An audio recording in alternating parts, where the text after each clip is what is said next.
Here we are, did I say this? 49, week 49 in the Chakra Wisdom Oracle Toolkit. And we are going to talk about the fable of black and white. And it's actually the card of destiny. It's really interesting. There's a really wonderful interpretation I talk about in one of my courses on my website. If you go to torihartman.com and you go to the Chakra Wisdom Oracle page, you'll see Chakra Wisdom Essentials. And that is the second download I did. The first one was Origins of the Cards, where you kind of hear about the background of the fables and the stories. And then in Essentials, I talk about, there's a story I tell about the roles we play in this particular dynamic.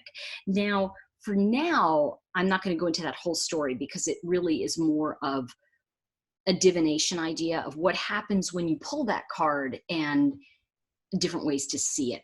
So that is from Chakra Wisdom Essentials. So I just wanted to bring that up in case you were interested in learning more. That's really, those downloads are fabulous, and they're just auditory. So they're really literally like you can listen and drive, and those are, I think, strong in terms of learning information. Okay, so let's talk about week 49 for you. How did you do last week? Looking at Wolf. And now as we step into the card of destiny, which is the fable of black and white. A couple of years ago, I was doing a reading for a friend of mine who had come to me, and she wanted a reading, and I said, okay, you know, and I pulled this card. And in those days it was the original deck had the name of the fable on it. It didn't actually have it didn't have the keyword, which in this case is destiny. So I pulled it, and it said black and white. And I said to her, oh, black and white. And she said, no, I don't want that card. I said, what do you mean you don't want that card? And she said, well, no, I don't want that card. And I said, oh, okay. I said, it's odd. And what I told her, which is what I'll tell you, is that, you know, sometimes we have this, I don't want that. And what it really is, it's kind of telling me that, you know, we're fighting for our limitations. And I said, well, that's too bad. I said, it's a high love card, and it's about your destiny. And she's like, oh, I do want it. Because she was asking me about her boyfriend who she was getting serious with. And it was really interesting because the actual focus of this fable is together we are stronger than alone. And part of this unity that happens here is that sometimes in life we know what's right for us, even though other people in a position of authority may think, no, that's not right for you, and we're going to take that from you. And really what it comes down to is that you already know your truth. So by the time you get this card, there is a thing of like, excuse me, you may not be able to get approval from the source you're looking for approval from. And so the destiny card, or the black and white fable, is really about that as well.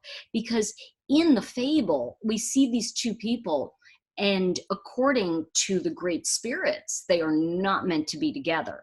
And yet they say we are, and we want this. And through all of this, they wind up in front of the Council of Great Spirits. I'm not going to tell you the outcome, but I want to say to you that this fable came to me, I want to say it was in around 1990, 1991. So I just want to give you that time frame. It's 1991, yeah. I want to give you that time frame because when you read it, you're going to go, oh my gosh, that was, holy crap, 50, wait a minute, was it 50 years? No, it can't be. Wait a minute. It's like, it can't be. I'm so like, no, wait a minute, 27 years ago, 25 years ago. So that's something also that, you know, is a long time back for something that shows up in this fable. So the other thing I wanted to tell you is that, let's take a look at it. Okay, so let's look at the message of the week, because I think when we talk about spiritual love, you know, that is an extremely powerful connection. It's not physical love, it's spiritual love. And there is a vast difference, because that connection is something we don't often allow, because we really fear that connection of how it can hurt us. And in the seventh chakra, and of course, this is in the fifth position, which is throat chakra, which is communication and the message we send out to the universe. So this is really telling you what message you're sending out around love. So the message of the week says the power of spiritual love is that it's instantly recognizable by those who experience it. There are times when you must take a stand, even if it feels risky. Acting at such a huge energetic level will work out in the best way for you. And so this is something interesting because I want you to notice this particular line. The power of spiritual love is that it's instantly recognizable by those who experience it. So what that's telling you also is that there is really nowhere to go to get an opinion. You know, I have a friend of mine who a number of years ago, she was on point. And by the way, I really don't want people to go, oh, this is what it means for me then. It's not necessarily that. You may be playing one of the other roles in the fable, so do pay attention to that. But one of the things happened was she came to me and said, oh my gosh, I met my life partner. And I was like, wow. And she's like, yeah, he's in a relationship that he's leaving. And, you know, you hear that. And but there was something about it where she was like, we're friends and he is my life partner. What was really interesting is that they went for walks and they talked and they connected, but they did not move any past that. They really just, you know, she said, listen, you know, until that's over. And it was. So he ended it and they've been married 10 years now. So the thing I'm saying is that one of the things that happens here is that those who are in it will recognize it. And you know, that's not to say that people who are having affairs are going to be together forever, because at the end of the day, that is a form of deception, right? So how are we deceiving ourselves? But there are things that do work out that are meant to be a certain way. But the thing I want to tell you about that is that this really is about the personal experiencing you're having with someone else. And the runway is clear, is the idea. So my tip, Tori's tip, this is on page 206. This week is about partnership and claiming your destiny. Ooh, excuse me. It's also about the power of spiritual collaboration. Regardless of the past or what will come, you must live your magnificent dream in the present. Do you get that?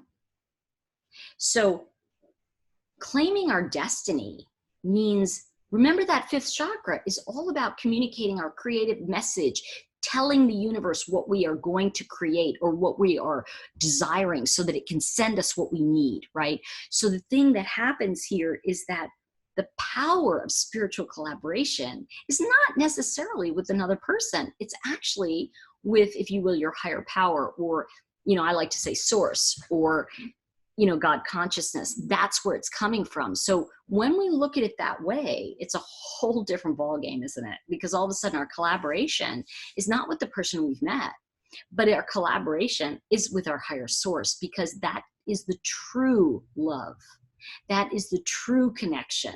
Because you see, if I'm connecting with spirit at that high love connection, and then you know, the person I'm involved with is, then the two of us are connecting through a pure communication that's not dependent, it's interdependent, and it flows with the energy naturally. So when we talk about things like spiritual collaboration and claiming your destiny, it really is having the courage to stand up and say, this is my destiny and this is who I am. And so the question I bring up for you in week 49, which in many ways is an interesting number because it's the amount of cards and fables in this deck. So you say, well, wait a minute, there's 2 more weeks, you know, 3 more weeks. But here's the thing, there's 52 because we took 52 in the year. However, early on, we had a week 1, you know, we had 2 weeks in the middle. I think it was week 1 or maybe it was week 13, somewhere in there, where we had a week of reflection. And so at the end here, that's how we got these numbers. So as we look here at week 49, which is that natural 7, 7, 7, 7, 7, 7. Boom. Right? 7 times 7 is 49. We're in synchronicity here. So in many ways, this fable brings a synchronicity to your life if you have gotten what has come before and learned it. So that's really a key. Now, Again, here's the first impression. This fable is unequivocally about love and the risk we must be willing to take to be with someone we love. Now, here's something interesting. To be with someone we love, it never says another person does it. To be with ourselves, to be with someone we love. See, when we have that, we can attract it, because we're only going to attract our mirror. So this is really about that. It's really about being with ourselves and as someone we love. Then we can share that. Even if there's no one in your life currently, they'll show up if that's what you seek. Expressing the force of nature, expressing the force of nature that we call true love can make miracles happen. So when you're in that, vibrating that energy, that's when it becomes magical. That's when all of a sudden things just like, you know, you walk out the door and it's all of a sudden, oh my gosh, you know, the package came for, you know, I won some, you know, sweepstakes, or, you know, there's all sorts of like strange, and we say strange, crazy things that start showing up at our doorstep. That's the power of this. So this becomes setting that intention of together we are stronger than alone. And, you know, the idea is that we set the intention with ourselves and with God, you know, whatever you choose to call God. But for me, it's like I set that intention with me and an agreement with God that I will fulfill that in the highest possible way and the highest good for all involved. Because you see, it really is stepping into whatever I'm stepping into with a level of integrity that allows my destiny to present itself. And that's what you're looking for. So one thing I do want to say here, let's see.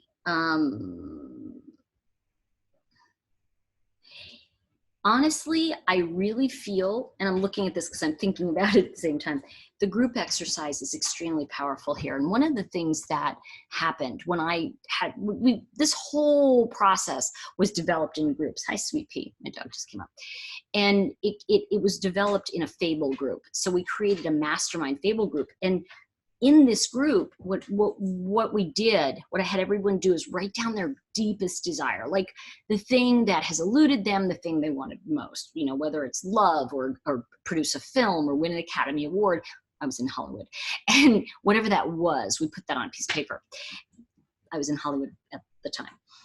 And, you know, that's, okay, entertainment. So what happened was everybody put it on the piece of paper, and then everybody drew one, and we made sure we weren't drawing our own, and we drew one. And when we looked at that, what the game was, and it's here in the book, what the game was for us to step into who we had to be to create the highest calling of that manifestation. So what becomes interesting about that is that the person who got mine, it was fascinating for me to watch. It's all right, Oz. He gets scared when it's raining, and it's raining. So give me a second, okay? Please lie down. Give me a minute. He's so funny. It's like, he's like, I need you now. So anyway, what happened was when they read it, I was kind of like, oh my goodness, that's exactly who I need to be. So I got to witness the person that I would have to be and step into being, right? My highest calling of in order to create what I wanted.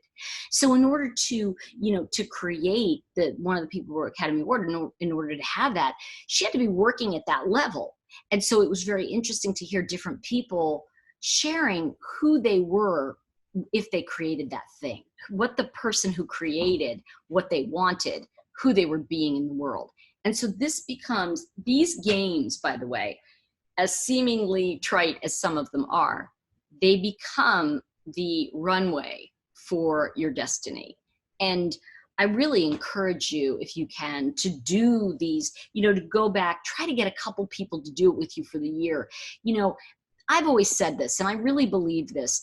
And I've had tons of groups that I've been a part of, haven't you? I mean, when you think about it, when people are committed, they want to show up every week. They really do. And I found, you know, when people say to me, well, we meet once a month, I'm like, nah, it's not going to happen. And I've learned that over time. I used to go, okay, knowing in my head there was going to be no like commitment. But anytime I've said I'm going to create a critique group or writing group I had for years, and the goal is that we're going to publish. That's what came out of that group. And we met every week, rain, shine, earthquakes, whatever was going on. And we met for years, and every single person in that group got published. Every single person in the Fable team created what they wanted to create, because they created it through the energy of chakra, the energy that we're working with and talking about now. So when we look at this, it's about being the person you need to be to live the life you say you're destined for. And that's a huge key with this particular fable. So one of the things that I want you to notice is looking at the color reflection, because obviously these aren't colors, and how black and white are seemingly polar opposites, and yet maybe they're not. So I really encourage you also, people message me all the time. And as I mentioned, I guess it was a few weeks ago, so one girl said, I've never meditated. And I'm like, just read the fable. That's meditation. Read something that allows you to lift into your higher self. That's meditation. Anything that takes you out of a lower energetic vibration and helps you live in that higher vibration, that's meditation. So this is what I'm going to ask you to do in this week 49. I'm really going to ask you to maybe write a few notes down in the comments below. Who do I have to be? What kind of life would I have when I am living my destiny? And that can simply be, as this is an example, and I recognize that I had to change my wardrobe. So one of the things for me that became very important was I was able to say in my stuff, I was able to go, in my group, I was able to really say, you know what, when I am doing X, right, what I wanted to create, I'm going to look like this, feel like this. I'm going to be wearing different clothes. And so it was a very interesting experience because I'm very into clothes. So when I would go shopping, I'd go, no, the person who I am destined to step into, that my destiny is calling me to, wouldn't wear that. As much as I like it, it's not something I would wear if I was in that part of my life. So there are things that you start to, I do things physically, I do things spiritually, but there's certain things that will show up in your life based on who you say you want to become. So really become aware of that this week. I'd love to hear your comments below about that. And I am going to see you in week 50. Woo! Fabulous, fabulous work. You are here. And really just say to yourself, you know what? I'm showing up. I'm doing this. Like, you're seriously doing this. So I'm glad you're here, and I will see you next week.